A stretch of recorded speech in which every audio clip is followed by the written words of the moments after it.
que l'affaire Jules Durand est l'équivalent, le pendant de l'affaire Dreyfus dans le monde ouvrier.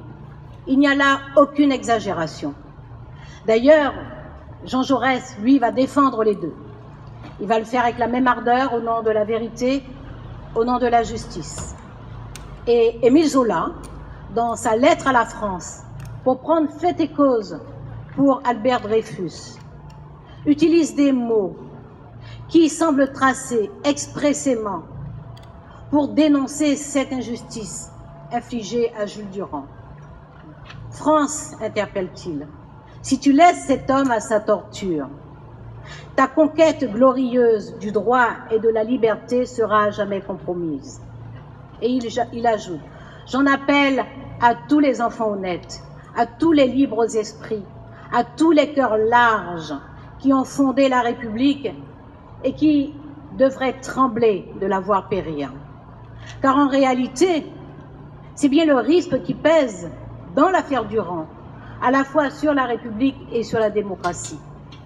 Lorsque une institution qui est la garante de nos droits, de nos libertés, de notre égalité devant la loi, soit qu'elle punisse, soit qu'elle protège, comme l'édicte l'article 6 de la Déclaration des droits de l'homme et du citoyen, déclaration qui, vous le savez, fait partie de notre bloc de constitutionnalité, c'est bien le risque qui pèse sur la République et sur la démocratie lorsque l'institution judiciaire est pervertie.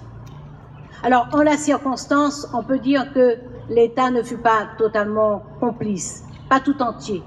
Heureusement, comme cela arrive, une femme, un homme, soucieux de la vérité, fidèle à sa mission publique, conserve son indépendance d'esprit et accomplit sa tâche en conscience.